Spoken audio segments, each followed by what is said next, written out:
Hello, you're welcome once again. This particular lesson is meant for Primary 2, Term 1 and Unit 4. And the main topic is weaving and stitching.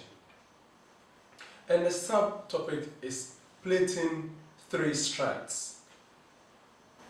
If we say a strand is something like this one, this can be 1 strand. So we need 3 of these strands to do our plaiting. The objective for this lesson is to plait and finish an item using 3 strands into a rope. So we are going to use 3 of this to weave it into a rope.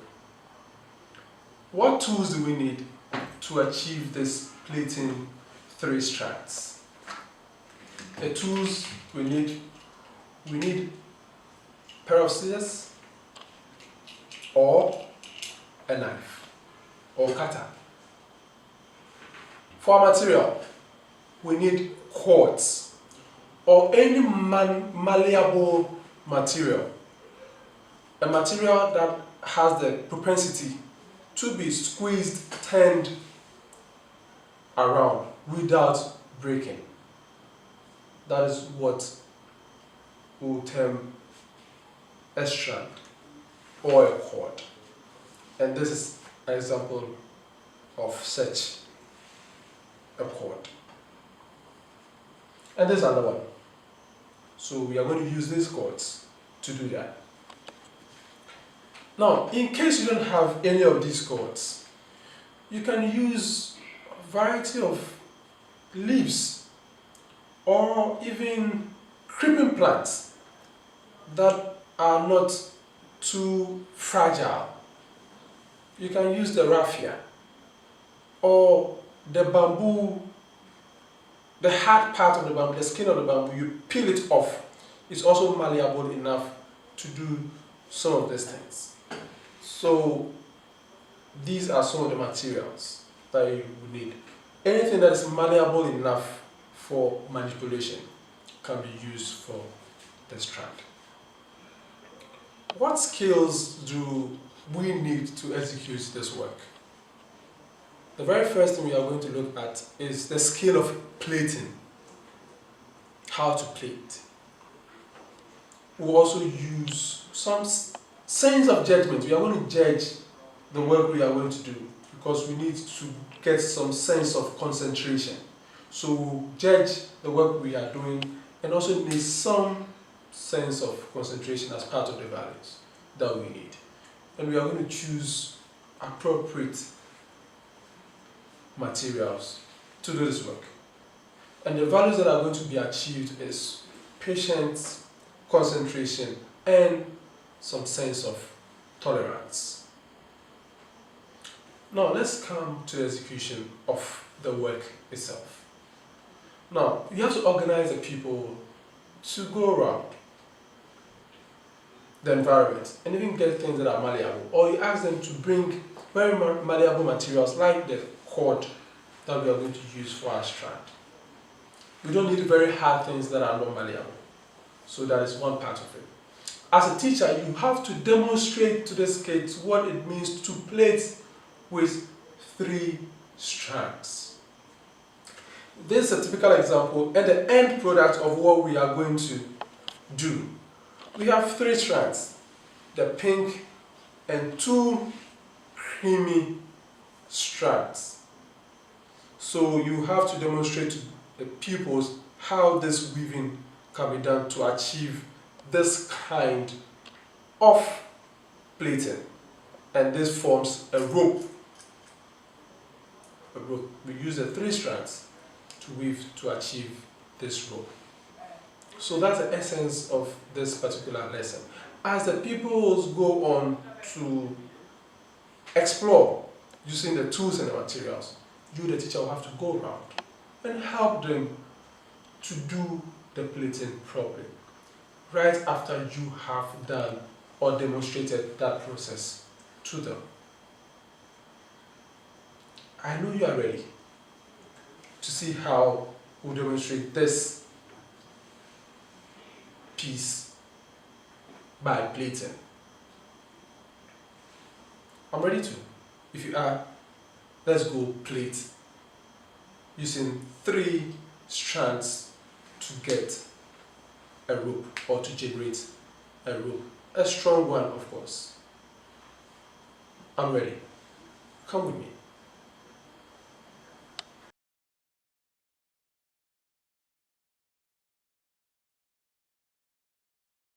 Hi, welcome to the practical section of weaving and stitching. Today we will be doing 3 things at a time: how to plait, fringe, and how to thread a needle. We will start with our plaiting. We have our strands here. First of all, we are laying our strands.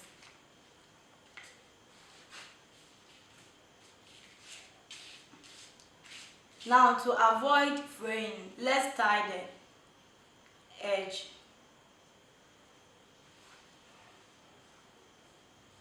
Now we have 3 strands. So let's begin with the plaiting.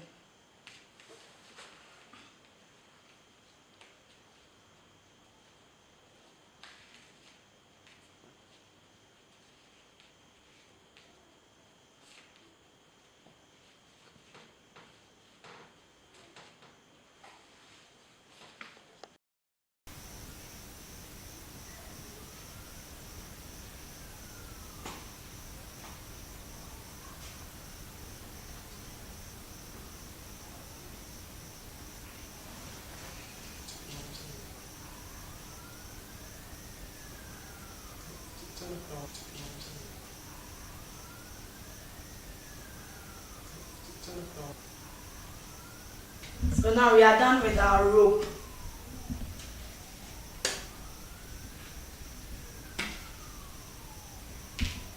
This is the result of our plaiting, a rope.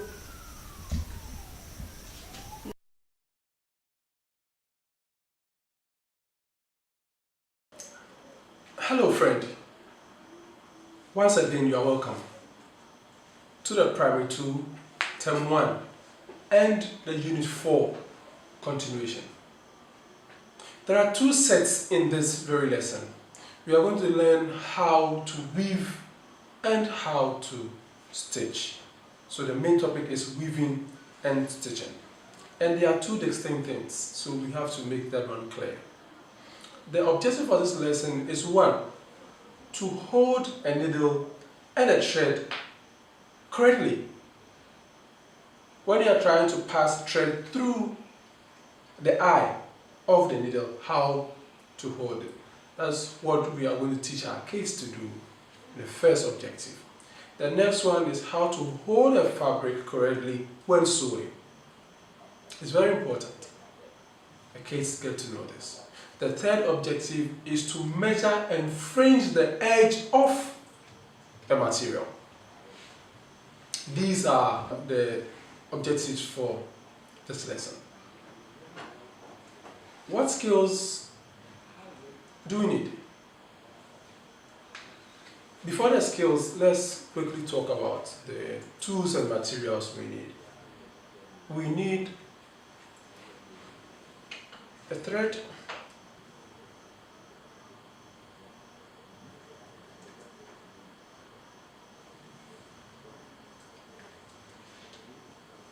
a needle,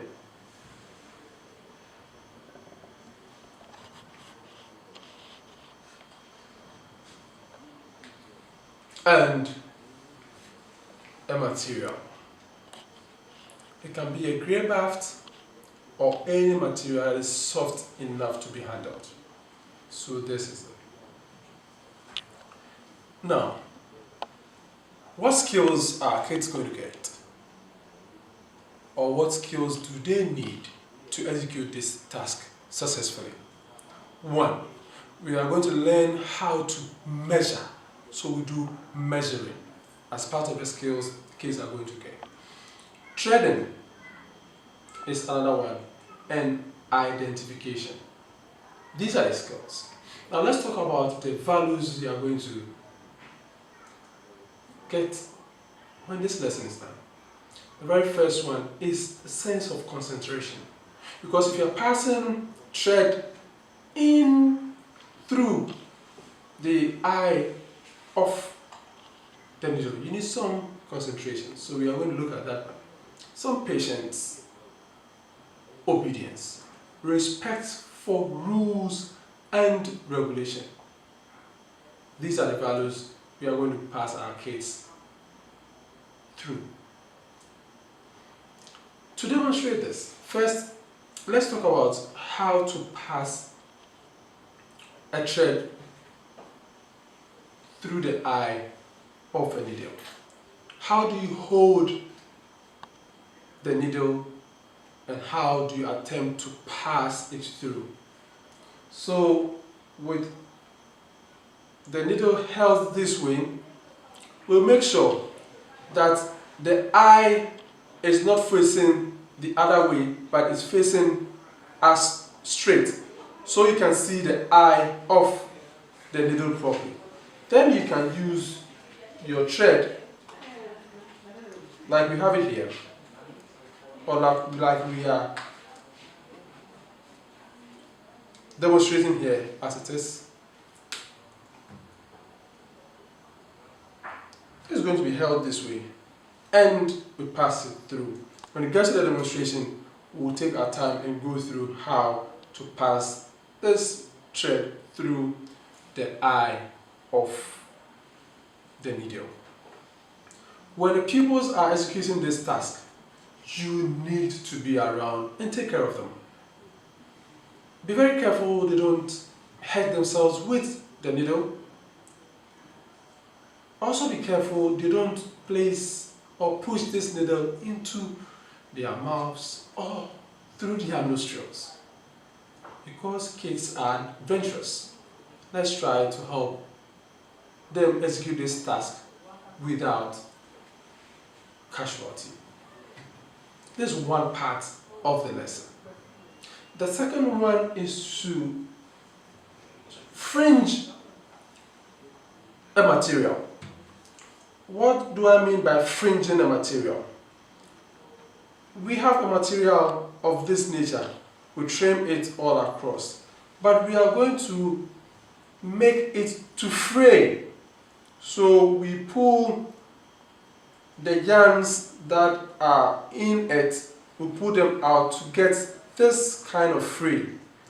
And this is what we call the fringe. This very part of the material is what we call the fringe.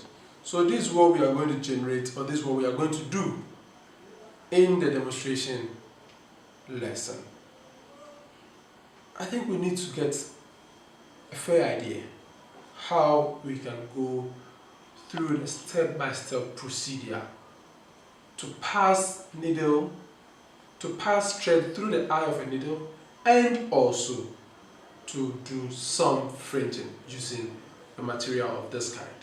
So fringe. I think it's about time for us to go demonstrate this, for you to understand it better. Let's go demonstrate.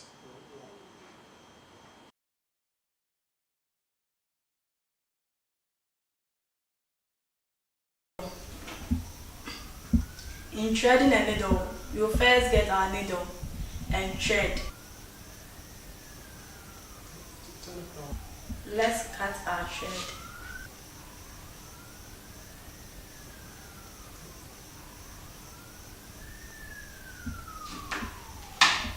To thread the needle, first hold the needle in your left hand.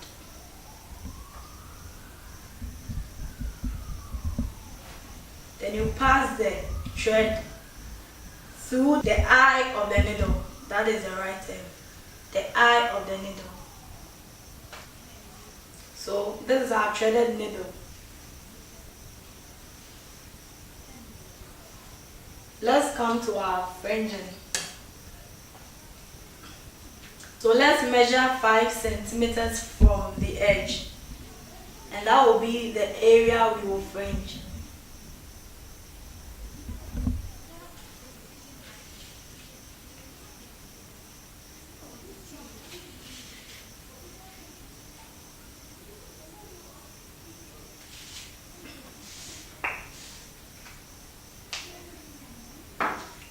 So what we do is that you hold a yarn, then you pull it.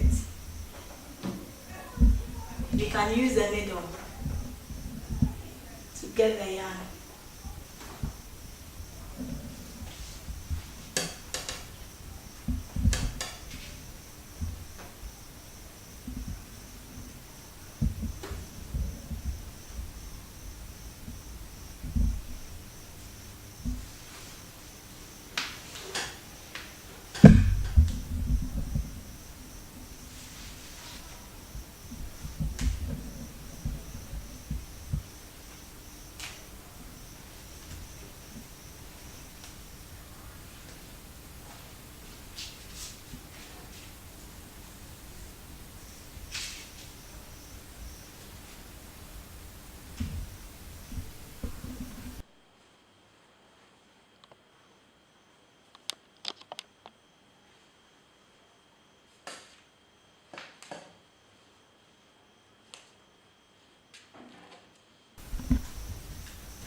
This is my fringed fabric. You can do same around the piece of fabric. Thank you. Hope you enjoy the lesson. See you next time. Bye bye.